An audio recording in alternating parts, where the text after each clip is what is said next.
gente comprou uma casa cheia de moscas, é a casa das moscas aqui.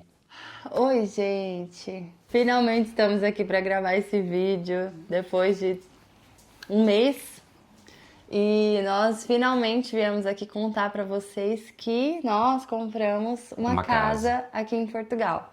E agora nós viemos contar para vocês como é que foi todo esse processo, um processo que já tem para aí, se a gente for contar, desde o início, mais de um ano que a gente estava na tentativa de comprar uma casa e agora finalmente conseguimos. Como vocês podem ver, a gente já está aqui na casa nova. Pronto, agora vamos sentar aqui e contar para vocês como é que foi exatamente esse processo. O maior desafio nosso aqui foi a questão de conseguir a questão do financiamento, né, com os bancos, porque uma hora eles falam que você tem um X valor, outra hora fala que você não tem, fala alguns documentos, né, que depois a Eliana vai citar aí os documentos e é um grande desafio, né. A gente já está aqui há mais de 3 anos, graças a Deus regular, a gente nunca ficou em dívida, né, que é o principal aqui, né, e uma dica para você que está querendo comprar uma casa não faça nenhum tipo de financiamento de carro,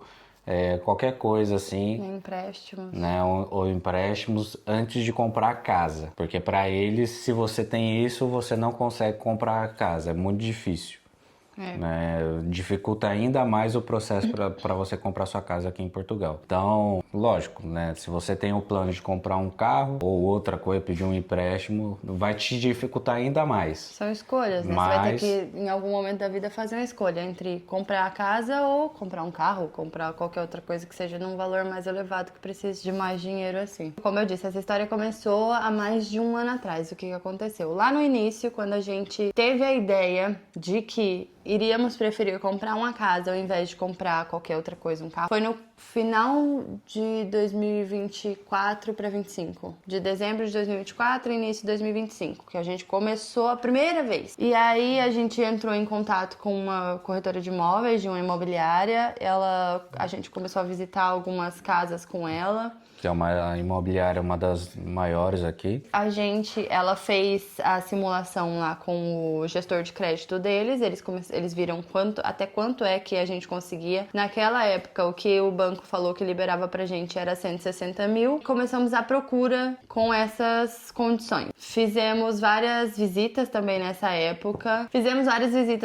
Quando encontramos o imóvel, visitei uma casinha. A casa, assim, eu falo até hoje que era a minha casinha de boneca, porque ela era perfeitinha, era uma casinha bem pequena, não tem nem comparação com a casa que a gente encontrou aqui agora, mas ela era toda remodelada, toda bonitinha, tinham os eletros todos novinhos, era tudo novo dentro da casa, sabe? E aí eu brinco que era minha casinha de boneca porque ela era muito delicadinha nesse sentido, sabe? Nessa época eu fui visitar sozinha porque pros horários de trabalho dele a gente não conseguia fazer as visitas juntos. Então eu no dia liguei pra ele por vídeo, ele viu tudo e tal, e aí pronto, escolhi aquela casa. Enviamos pro banco, os bancos que ela tinha feito a análise de crédito não quiseram aceitar. E aí ela entrou em contato com um gestor que ela tinha contato do Millennium, que também falou que a gente tinha 160 mil. E ele falou que tava tudo certo e tal. E aí quando a gente escolheu a casa, enviamos os documentos, o Millennium deu o retorno de que... Nisso daí também, que a gente escolheu a casa e tal, o processo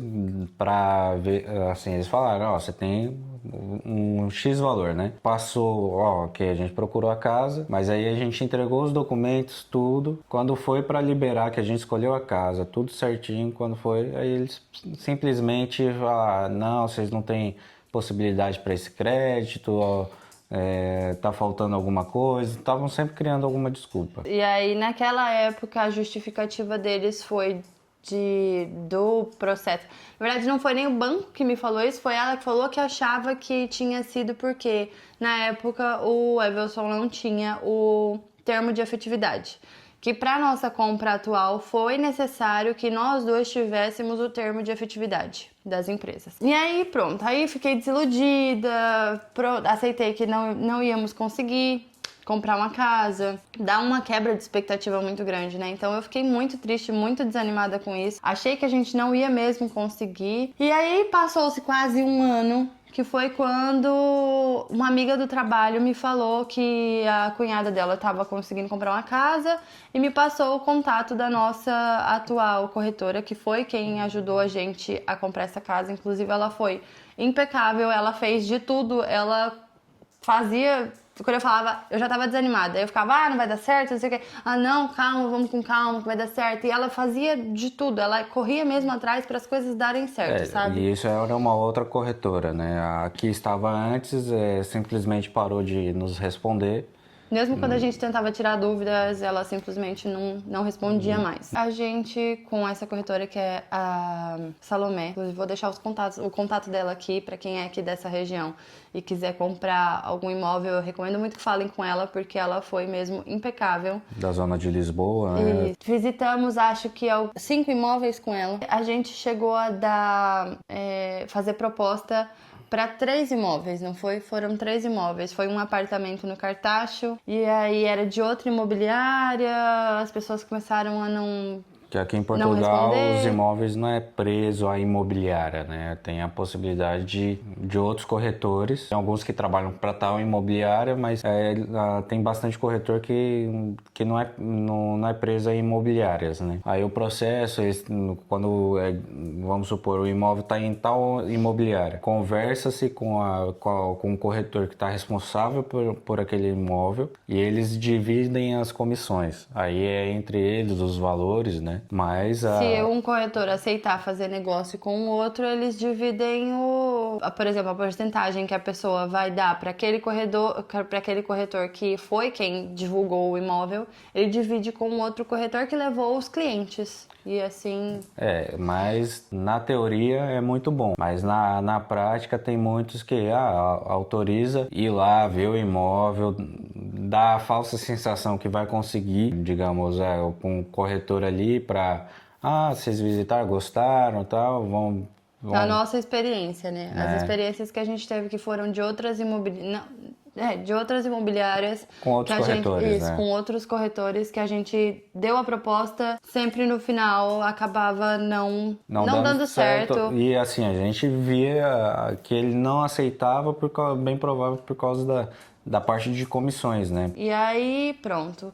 Até o dia em que encontramos... Isso daqui foi muito engraçado, porque um dia eu vivia olhando anúncios no Idealista e um dia apareceu, por sinal, o anúncio dessa casa aqui, só que ele estava anunciado num valor muito maior do que o valor que a gente tinha. E aí no dia eu lembro que eu até mostrei pro Everson e fiquei assim, eu falei, nossa, olha aqui, amor, isso daqui seria um sonho, seria um casarão, né? A gente não tá bem acima do nosso valor, mas já pensou? Falei na brincadeira, assim. Passado algum tempo, a corretora que tava com a gente me mandou várias fotos dessa casa. Ela falou, olha, vê o que você acha dessa daqui. Aí eu falei, a gente já viu esse imóvel, mas ele tá um pouco acima do nosso valor, não acho que vai ser uma boa ideia, né, visitar e tal, mas ele é muito bonito, a gente gostou e tal. Ela falou assim, olha, eu liguei pra ela e ela falou que vocês podem ver, que vocês enviam uma proposta e aí ela vai conversar com o esposo dela e ver e conversarem entre eles e tal. A gente falou assim, bom, se existe essa possibilidade, vamos visitar. Até então a gente tava em vista de um apartamento no Cadaval, que é um pouco mais longe daqui, dá uns 40 quilômetros. Mais ou menos, isso de onde que a gente morava, né? Dava uns 40 minutos, uns 40 quilômetros mais ou menos. E aí eu fiquei pensando naquilo lá, porque ele era um apartamento completamente remodelado e tal. Só que era longe, né? E a gente tem consciência de que a gente ia ter que vir trabalhar todos os dias dessa distância. E aí a gente falou, pronto, vamos visitar. E aí viemos visitar, olhamos a casa, conversamos com a proprietária e tal. E a gente gostou bastante da casa, assim, de início. E aí saímos daqui, falamos com ela que a gente ia conversar sobre, se a gente quisesse, a gente enviava uma proposta depois. Chegou em casa, conversou, o Everson falou que tinha gostado bastante. Eu falei pra nossa corretora falar que enviar então a proposta e ver o que eles iam dizer sobre se aceitavam ou não a proposta. Eu já tava descrente, porque várias outras propostas que a gente tinha enviado não tinham sido bem sucedidas, sempre, já foi vendida, já tem outra pessoa, já tem outra proposta. E aí eu já tava falando pra ele, eu falei, amor, não vai dar certo. Não vou nem criar expectativa, porque não vai dar certo. Tá dando tudo errado. Eu já tava naquela tristeza mesmo. Tava triste porque eu achava que nada ia dar certo. E aí foi quando, surpreendentemente, a gente recebeu a notícia da corretora de que eles tinham aceitado a nossa proposta. E aí enviamos todo o documento. Isso, a princípio, a gente tava com a proposta pré-aprovada do nosso banco atual, nosso banco na época, que era o Millennium. Eu fui lá, passei um dia, conversei com a gerente, e ela falou não, tal, pegou meu documental. Falou que a gente tinha X valor para solicitar de empréstimo. Isso. Né? E a gente, assim, do financiamento, né, o crédito habitacional aqui, como a gente tem menos de 35 anos, a gente conseguiria o valor de 100% do valor do imóvel. Não precisaria pagar o valor de entrada, não precisaria de várias com esses valores taxas. iniciais. Aí a gente foi, e isso meses antes, tal, conversamos com a corretora da sucursal, né, no Brasil a gente fala agência. Ela falou, ó, vocês têm um crédito de X valores que já está aprovado. Ela falou dessa maneira, está aprovado, vocês podem procurar, só precisa trazer os documentos do imóvel que vocês conseguem o crédito. Né? Isso ela me falou e depois me enviou um e-mail, olha, consegui aprovação de tal valor. Então a gente estava certo, procurando tudo dentro daquele valor, porque era o valor que ela tinha dito pra gente que estava aprovado, já estava ali, garantido. Quando foi a nossa surpresa de que enviamos toda a documentação da casa, passou 2 semanas, passou uma semana, ela falou, 3 a 5 dias no máximo para eles darem uma resposta. 3 dias e nada. Entrei em contato com ela. E ela falou, eles estão analisando, mas eles estão pedindo tal documento, não sei o quê. E aí passaram-se 2 semanas, ela falou, olha, infelizmente nós não conseguimos fazer a aprovação desse crédito para vocês. E um dos documentos que anteriormente era termo de efetividade, né, que a maioria dos bancos pedem. Na hora que a gente foi solicitar, porque às vezes digamos, no nosso caso acabou pedindo, mas no caso quando vocês forem pedir, não peçam, que era um contrato efetivo da empresa. Ou uma adenda ao contrato falando que ele deixou de ser um contrato a termo incerto e passou a ser um contrato efetivo. E a gente não tinha nenhuma dessas coisas. Até fui à minha empresa, conversei com eles, perguntei se existia a possibilidade deles fazerem essa tal adenda. E ela me falou, olha, a gente aqui não trabalha dessa forma. O que nós fazemos quando uma pessoa passa a ser efetiva é dar um termo de efetividade, que é aquilo ali perante as coisas, a lei, aos bancos principalmente, já mostra que a pessoa está efetiva na empresa, uma carta da empresa mostrando que aquilo ali é um contrato que passou a ser efetivo. Então, assim, na nossa visão, parecia que o banco em si estava dificultando pra gente conseguir algum crédito. Quando eu achava que ia dar tudo certo, veio outra rasteira nas pernas pra eu ficar desanimada de novo. E aí a minha corretora nunca me deixava desanimar. Ela, não, me envia todos os documentos que eu vou fazer de novo Vou ver em outro banco, vou ver em outro... como é que fala? Eles fazem análise de crédito com os bancos que eles têm contato. E aí ela fez e o banco CTT falou pra gente que fazia o empréstimo, o financiamento do valor, que foi o banco que nós conseguimos. Então nossa experiência foi completamente aleatória, assim, em questão de bancos, porque o banco que a gente tinha certeza que ia dar o crédito, no final das contas não deu. E nós conseguimos com o banco CTT. E aí foi uma questão de... Que teoricamente dizem que é um dos bancos que possibilita com mais facilidade, né? Mas ainda teve algumas coisas no CTT que nos surpreendeu. Então, aqui em Portugal existe uma coisa chamada taxa de esforço, que é a porcentagem máxima que cada banco ocupa do ordenado dos dois. E a do Banco CTT atualmente é a menor entre todos os bancos, a deles é 45%, se eu não me engano, enquanto a de outros bancos é 50%. O que isso afeta diretamente é o valor que eles emprestam ou não. Por exemplo, se o banco do Millennium ia emprestar 200, o banco CTT, por ter uma taxa de esforço menor, ele emprestaria 190, vamos supor. Entendeu? São valores fictícios aqui. Cada banco tem a sua taxa de esforço, então você tem que basear o valor da mensalidade do seu financiamento não pode ultrapassar no máximo 50% que é a sua taxa máxima que você consegue pagar numa mensalidade para fazer um financiamento aqui em Portugal. Isso serve para várias coisas, mas principalmente para imóveis, você tem que sempre pensar nesse valor de 45% a 50%. Saiu agora uma notícia recentemente de que os bancos estão diminuindo essa taxa de esforço porque muitos jovens não estão dando conta de pagar os financiamentos que fizeram para imóveis. Infelizmente, acabou conseguindo um valor um pouco menor do que o valor que a gente tinha de início, que o outro banco tinha falado que ia dar, que foi o valor que a gente negociou com a proprietária da casa. O Banco CTT falou que emprestava um pouco menos. Então, isso já foi outra quebra de expectativa grande, porque a gente ia ter que conseguir esse valor extra para fazer o financiamento continuar. É que assim, o método como esse banco, né, o Banco CTT nos falou foi o seguinte, valores, assim, ó, vamos colocar assim, valor de 200 mil, a gente pagou nessa casa, entre aspas, 200 mil. Aí o banco falou, ó, a gente libera os 200 mil. Só que desses 200 mil, como vocês já forneceram X valor pro cliente, pro dono da casa... Pro CPCV. Aqui em Portugal existe uma coisa chamada CPCV, que é o contrato de compra e venda. Que você faz um contrato e dá um valor de sinal para segurar o imóvel. Aí o banco falou, ó, a gente...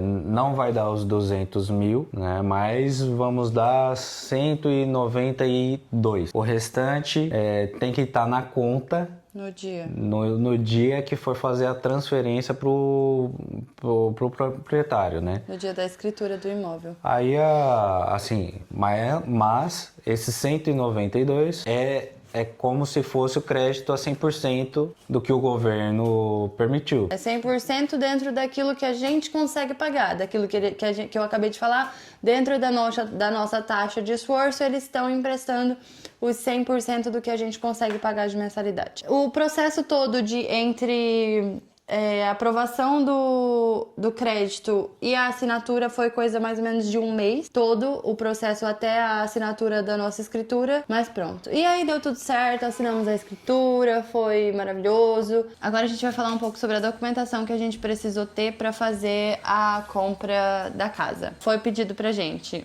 os últimos 3 recibos, contrato de efetividade, a declaração de IRS e liquidação de IRS, os últimos 3 extratos dos bancos que a gente recebia os nossos ordenados. Esses foram os documentos que pediram pra gente de início.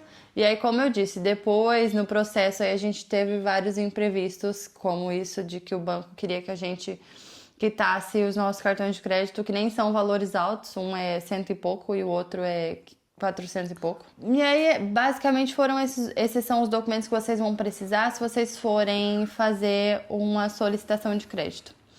E depois disso, o banco vai solicitar que você envie o seu mapa predial limpo, declaração de não dívida às finanças e não dívida à segurança social, algumas coisinhas assim, mas esses são pedidos... Às vezes eles pedem já junto, dependendo de quem for fazer a análise, e às vezes é só o pedido depois para enviar para o banco. Basicamente, é isso que precisa para fazer a análise de créditos. Você vai poder comprar para saber quanto que o banco vai liberar, quanto que não vai... E é isso, feito isso, foi quando a gente começou a fazer as visitas aos imóveis. E no próximo vídeo vocês veem o tour dessa casa que a gente tá agora, qual foi a nossa casa escolhida e como é que ela tá hoje. Eu queria ter conseguido gravar esse vídeo antes da gente entrar na casa, mas como eu expliquei, a gente teve que fazer meio que a mudança às pressas, porque a gente precisava mesmo sair. Tinha pouco tempo, né? A gente precisava mesmo sair do apartamento. Então não deu, a gente tinha, e infelizmente devido ao elevador estar variado, a gente não conseguiu mesmo fazer esse vídeo antes. Esse foi todo o nosso processo cheio de perrengue, que a gente teve que passar por várias situações assim, digamos que chata, mas no final valeu a pena. Nós estamos aqui hoje na nossa casa, eu acho que a ficha ainda não caiu, que a casa é mesmo nossa, que eu posso fazer o que eu quiser aqui dentro. Sem ninguém reclamar? Sem ninguém reclamar, posso furar a parede, subir parede, derrubar a parede, e isso é uma coisa que é muito boa. E é isso. Eu espero que vocês tenham gostado desse vídeo, que tenha dado pra entender. Talvez tenha ficado um pouco confuso, mas eu espero que tenha dado pra vocês entenderem tudo de como é que foi esse processo. E qualquer outra dúvida que vocês tiverem, deixem aqui nos comentários se a gente esqueceu de falar alguma coisa, se alguma coisa ficou meio perdida, meio solta, meio confusa. Deixem aqui nos comentários que eu vou esclarecer tudo pra vocês. E é isso. Espero que vocês tenham gostado, deixem um like aqui, se inscrevam no canal pra ajudar. E é isso, um super beijo e até o próximo. Tchau! Tchau, tchau.